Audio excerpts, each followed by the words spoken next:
grabaciones necesarias. Muy buenas noches. Mi nombre es Luis Fernando Alcócer Delgadillo. Actualmente cumplo las funciones de médico forense en el Instituto de Investigaciones Forenses del IDIF Chuquisaca.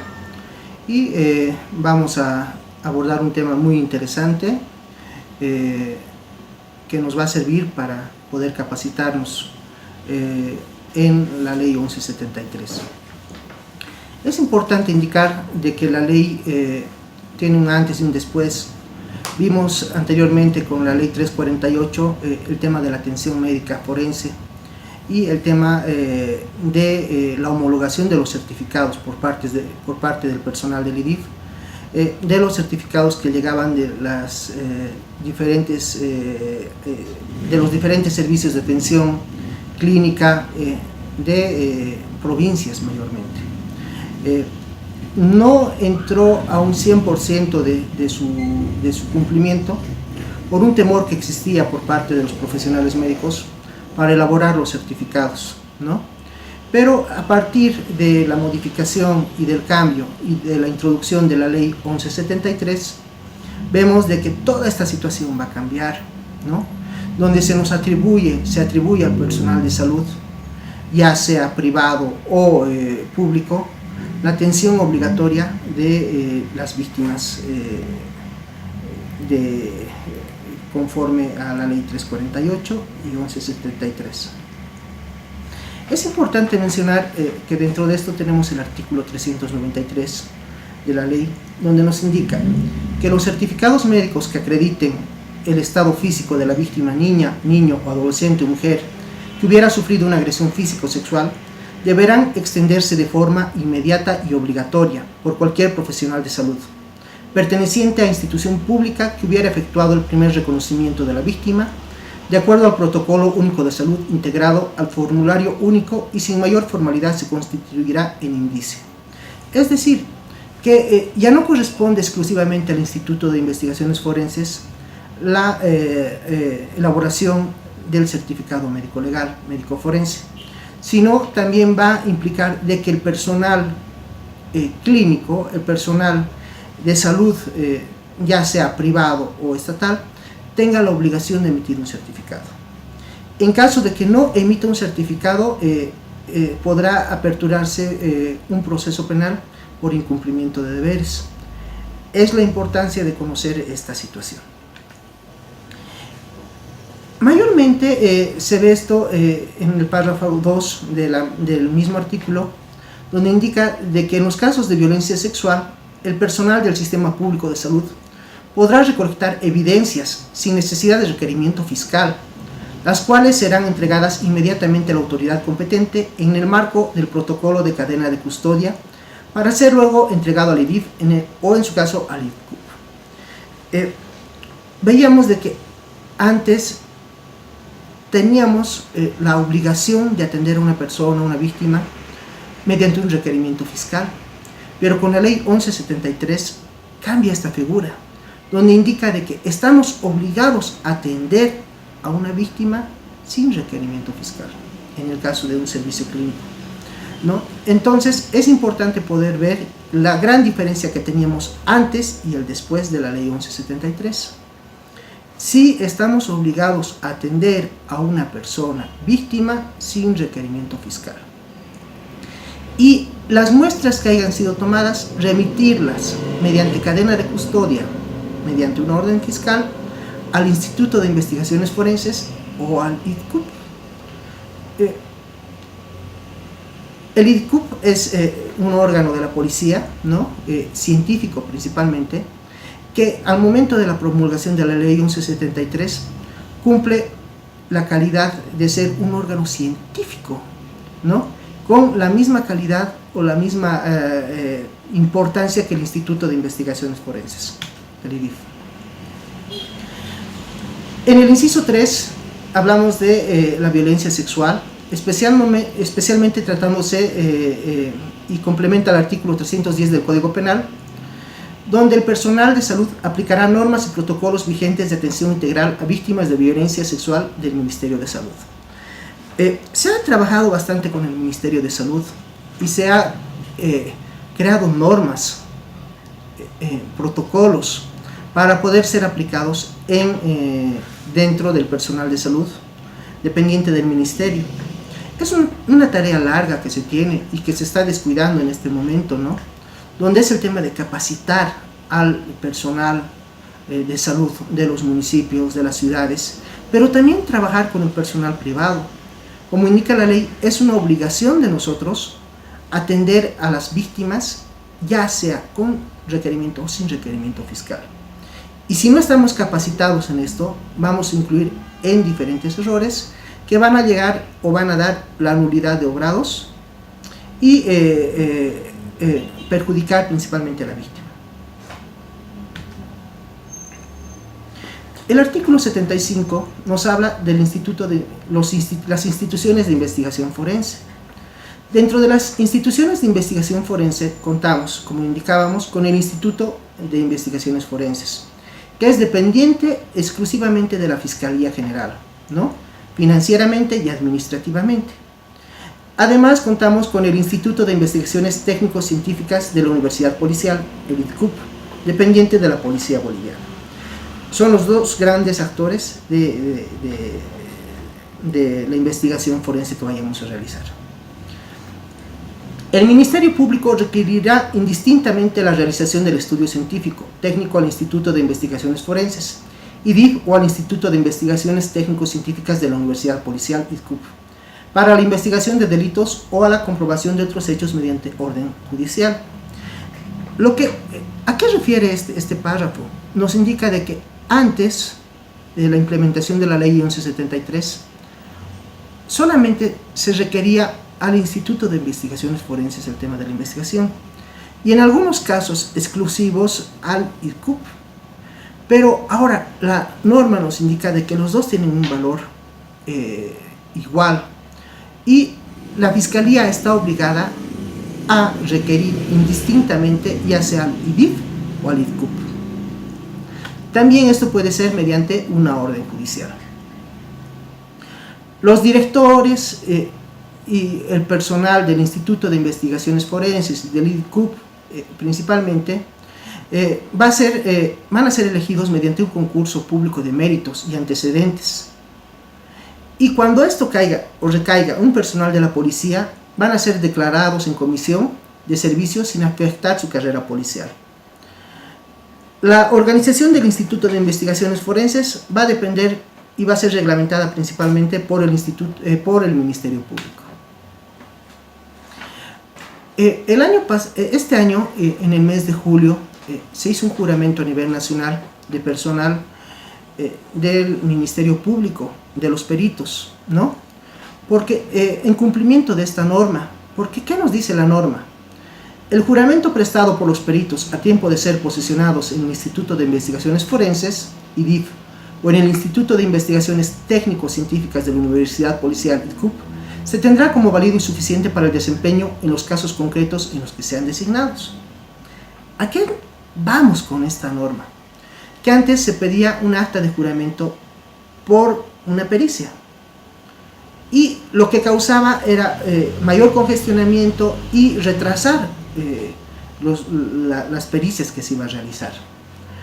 Pero mediante esta norma y mediante este párrafo del artículo nos indica de que ya no es necesario, que al momento de que nosotros estamos jurando al momento de ingresar a trabajar, estamos cumpliendo para el desempeño de nuestras funciones y ya no es necesario un acta de juramento para poder desarrollar el trabajo. La tutela judicial efectiva y el acceso a la justicia en apoyo a la labor fiscal. Para concluir esta primera parte, vemos de que va a estar relacionada al IDIF y al ITCUP principalmente.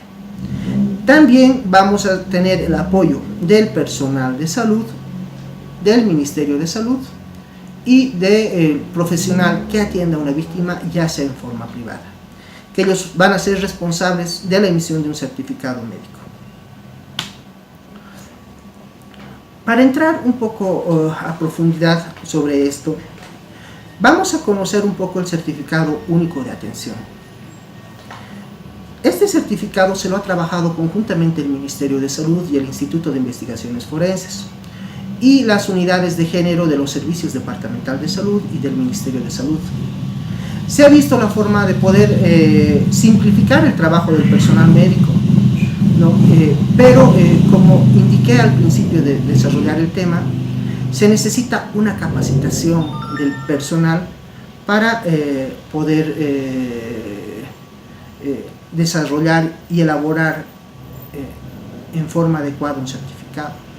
Sabemos claramente de que la capacitación que se hace un personal clínico es muy diferente a la capacitación que tiene un personal forense.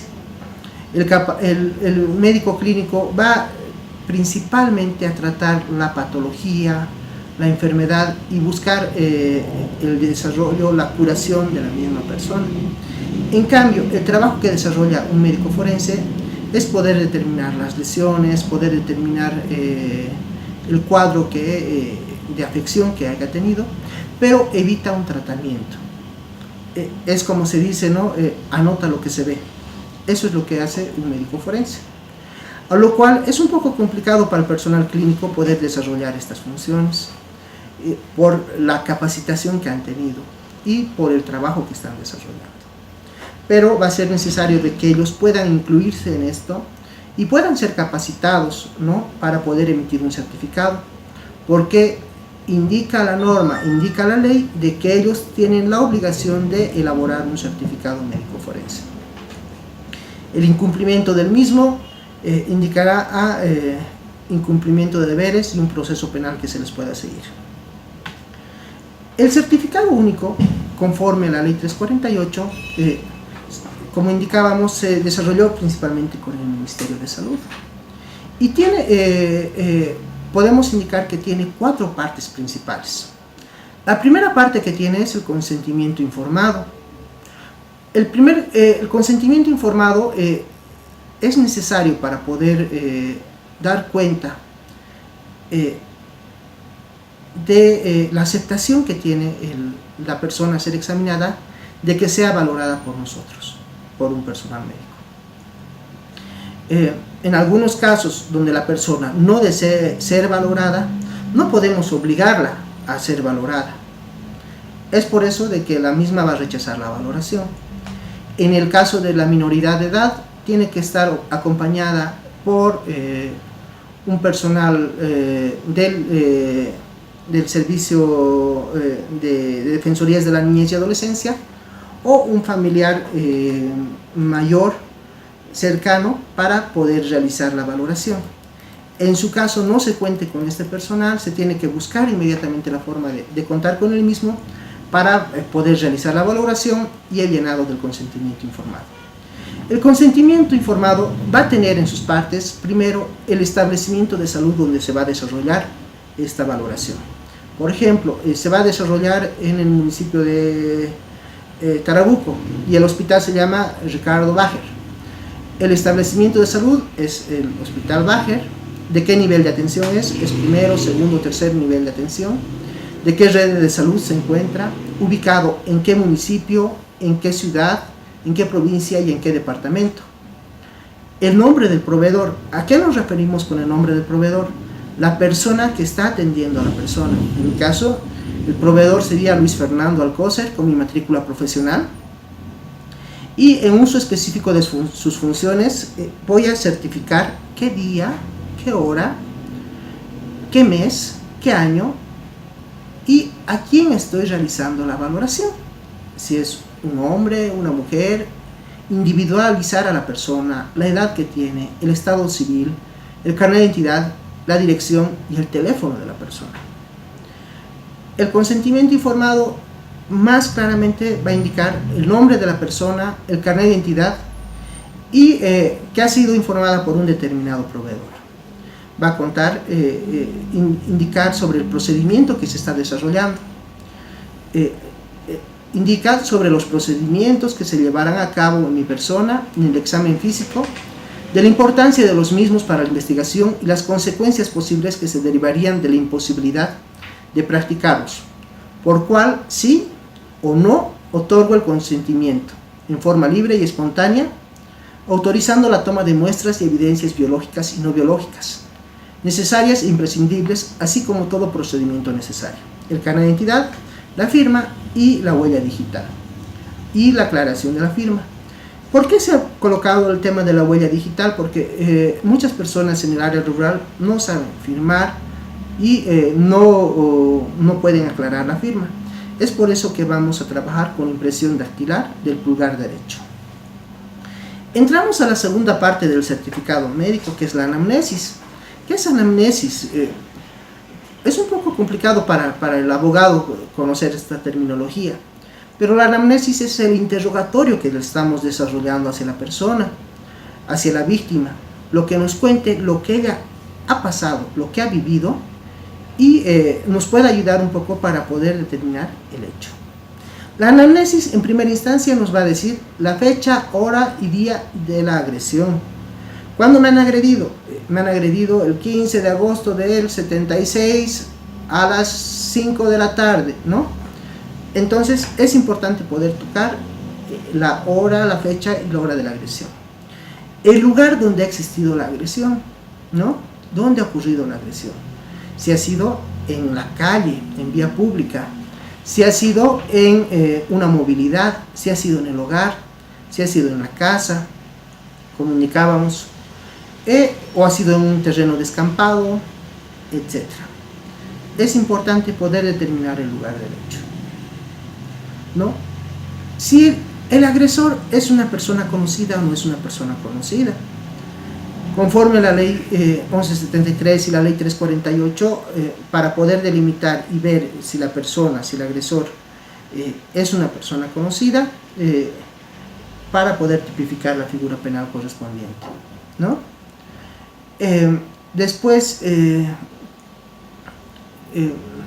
si la persona ha consumido algún tipo de hipnótico o le han dado alguna droga, que para poder ver la gravedad del hecho y poder agravar si corresponde la figura penal, ¿no? Es importante poder ver esto, si es la pareja o la expareja, si es un familiar, o en qué grado de parentesco tiene el familiar, si la agredió físicamente, si la lastimó, además de ver si la persona también se defendió y le pudo haber lastimado, para que podamos realizar la valoración del agresor y cotejar con todo esto. Y se va a llegar una breve relación o relato del hecho. Con el fin de evitar la revictimización, tiene que ser muy corto, porque lo mismo le va a preguntar el fiscal, lo mismo le va a preguntar el de la Defensoría de la Niñez y Adolescencia, la psicóloga. Entonces tenemos que evitar la revictimización y ser lo más resumidamente posible y lo más humanos posible, ¿no?, con esta persona que ha sido víctima. Entramos a una segunda parte, donde es la valoración específica, la valoración de las lesiones que pueda tener. En esto contamos con dos diagramas, un diagrama de una mujer y un diagrama de un varón. En el diagrama de la mujer está en posición frontal y posterior, y en las posiciones laterales, lo mismo que en el varón. Y nos indica el tipo de la lesión con numeritos. Por ejemplo, el 1 vemos que es una escoriación, el 2 una equimosis, el 3 un hematoma, y así cada lesión va a tener un determinado número.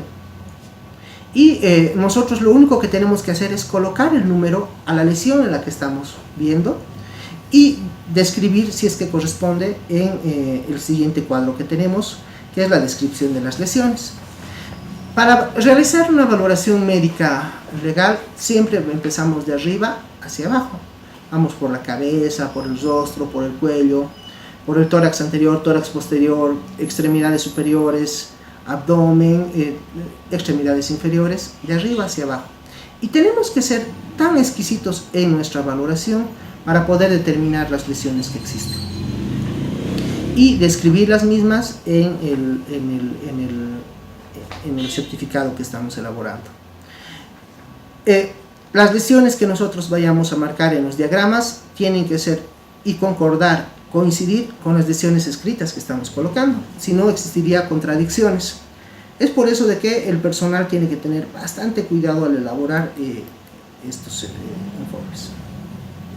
Vamos a ver el tema del abdomen, de la región en la pelvis, las extremidades superiores y las extremidades inferiores. Si la persona ha sido víctima de agresión física, solamente llegamos a esta parte y nos vamos al tema de conclusiones para poder determinar las lesiones.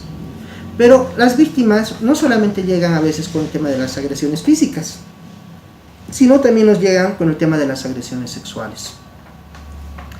Y cuando vemos las agresiones sexuales, vamos a ver que en la siguiente parte, en la tercera parte, que se va a realizar una valoración y con unos diagramas muy adecuados, ilustrativos y fácil de entender de un personal médico y de un personal jurídico, que es lo necesario. Entonces vemos en el primer diagrama la anatomía que existe para poder colocar de la misma forma que las lesiones el tipo de lesión que puede existir a nivel de la anatomía. Y el segundo cuadro, que es la ubicación horaria, donde es lo que más se confunde en el tema del personal. Donde, por ejemplo, escuchan desgarro inguinal en horas 12, y la pregunta que se hacen siempre es: en horas 12, a horas 12 ha ocurrido una agresión sexual. Nos referimos a las esferas del reloj que vayan a lastimar la región a nivel genital. Entonces vamos a poder desarrollar esto y poder ver las lesiones de acuerdo a esto, y poder indicar si hay un desgarro inguinal de data reciente, si hay un desgarro inguinal de data antigua, si hay una herida, si hay algún otro tipo de lesión, que lo vamos a anotar y lo vamos a dibujar en el diagrama y describirlo después en lo que corresponde la descripción escrita de la lesión. Lo mismo en la región del ano, donde vamos a poder determinar la esfera horaria y la anatomía del ano para poder trabajar en esta situación. Es importante de que nosotros seamos claros y exquisitos al emitir el tema de la valoración ginecológica en una agresión sexual. Porque la ley 1173 nos indica la protección que tiene que existir de la minoridad de edad, de los niños, de las personas víctimas, en su caso la mujer, que se encuentran en una desventaja en relación al hombre. Ingresando a la última parte del certificado médico, podemos ver y determinar de que existe un orden para la toma de muestras correspondiente. Esta toma de muestras se la va a realizar hasta las 72 horas del hecho en el caso de una agresión sexual. ¿Qué muestras son las que se van a tomar? Principalmente se toma el tema de la orina para la toxicología, para ver si le han dado un benzodiazepínico, por ejemplo, o lo que se llaman las pastillitas, las píldoras, ¿no ven? Que son lo que va a poder cambiar el sistema nervioso central de la persona. También podemos sacar la sangre del perfil, para perfil genético, la sangre capilar que se tiene. Se puede realizar el peinado púbico para poder determinar el vello del agresor y de la víctima. Y se tiene que hacer el hisopado de canal vaginal, de la región vestibular y del fondo de saco para poder tomar una muestra adecuada y poder determinar si existe la presencia de semen. Además, a nivel de las uñas también tenemos que realizar los cortes correspondientes si es que corresponde. Que la víctima, por defenderse, le haya rascado al agresor y dentro de eso pueda contener un perfil genético del agresor. Si existen las sugilaciones o lo que comúnmente llaman los chupones, vamos a ver de que también tenemos que tomar la muestra correspondiente, ya sea con solución fisiológica y realizar el hisopado correspondiente para poder determinar el perfil genético de acuerdo a la saliva. Otras muestras que podamos tomar, además, que nos van a ayudar en esto, por ejemplo, nos puede ayudar el tema de determinar si hay alguna mancha X de sangre que puede existir en alguna otra parte del cuerpo, o algunas otras muestras que van a ser necesarias para poder llegar un adecuado examen de laboratorio con el informe pericial. ¿Cuáles son las observaciones, ¿no? ¿Por qué nos estamos observando? Por ejemplo, si ya han pasado las 16 horas de una muestra de sangre para una alcoholemia, va a salir negativo y esa muestra no nos va a servir para nada. Entonces es importante poder determinar y cumplir lo que indica la norma para poder hacer. Y lo mismo digo, que se necesita una capacitación del personal de salud en todo el estado plurinacional para poder cumplir estas normas. Como les digo, han sido capacitados para ser clínicos, no para ser forenses. Y es importante de que podamos llegar a la capacitación de los mismos. Ahora, en el tema, ya más a un tema clínico, el personal de salud va a realizar la profilaxis para las infecciones de transmisión sexual o las profilaxis para VIH, conforme al protocolo que los manejan. La anticoncepción de emergencia, que se tiene que dar hasta las 72 horas, y realizar la prueba de embarazo después de un determinado tiempo. No va a ser inmediata después de una agresión sexual, sino tomar de acuerdo al espacio.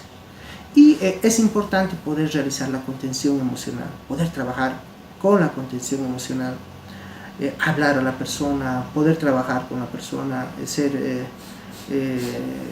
hablar con el parafraseo, etc. Eso ya corresponde principalmente al área de psicología, ¿no? Pero sí tenemos que trabajar y ser muy empáticos con la persona a la que estamos atendiendo. Después de las 72 horas vamos a realizar el tratamiento para ITS, VIH, prueba de embarazo y además realizar algunos estudios. Tenemos una sentencia constitucional que nos ha causado bastante conflicto, ¿no? Donde es la interrupción del embarazo por una agresión sexual. La sentencia es clara y nos dice de que sí tenemos que realizar la interrupción a solamente denuncia de la víctima. Pero vamos a tomar las muestras que correspondan, ya sea del producto y de la madre y del posible agresor, para poder hacer la fiabilidad y cumplir con todo el protocolo. Porque en los centros de salud están obligados a realizar la interrupción del embarazo. Y hemos visto, ¿no?, casos que ha seguido el defensor del pueblo hacia algunos hospitales o hacia algún personal, donde se ha procedido a la suspensión y les ha seguido por el tema de incumplimiento de deberes. Entonces es importante poder trabajar esto. Yo creo que es necesario aclarar también esta norma, porque tiene algunos vacíos legales que tienen que ser trabajados, como ser el tiempo de la interrupción del embarazo. No nos da unas fechas límites para poder realizar, y lo cual creo que se tiene que trabajar en esta situación.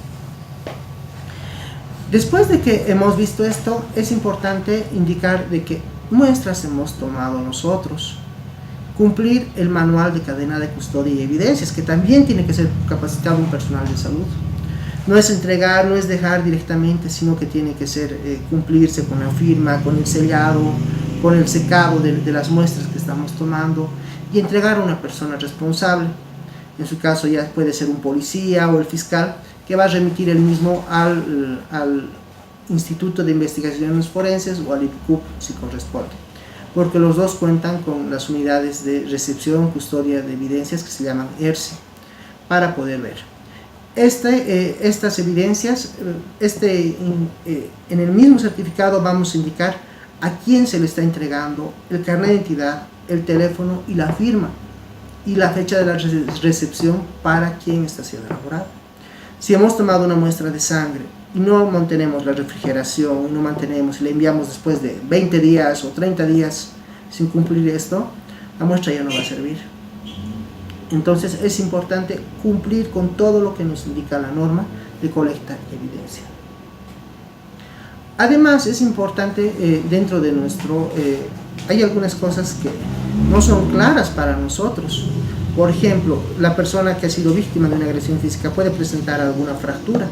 Entonces es importante colocar y ver qué exámenes complementarios le estamos pidiendo y qué exámenes están adjuntos al certificado.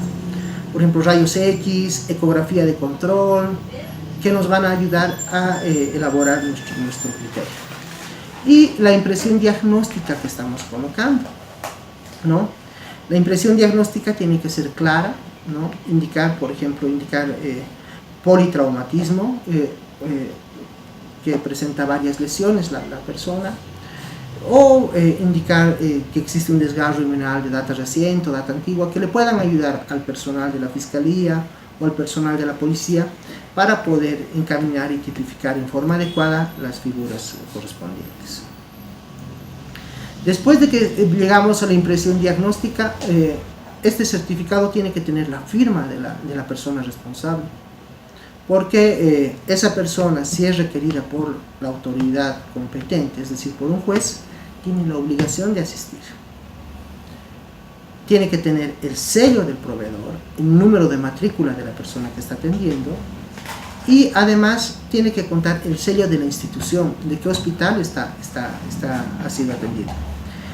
Hablamos del carnet de identidad, del teléfono, del cargo que ocupa y la fecha. Es el temor de mucho personal de salud no comprometerse con esto, ¿no? Pero ellos están obligados a realizar este procedimiento. Como explicaba en mi principio, el no cumplir con la norma indica de que se les aperture un proceso por incumplimiento de deberes, ¿no? Ha sido, este es un tema muy apasionante, es claro, es concreto, pero que tiene que ser desarrollado y tiene que tener conocimiento por personal jurídico y personal médico, ¿no? Quedo muy agradecido por su atención, espero haber llenado las expectativas que tenían y muy dispuesta a escuchar sus recomendaciones o consejos que nos puedan dar. Gracias.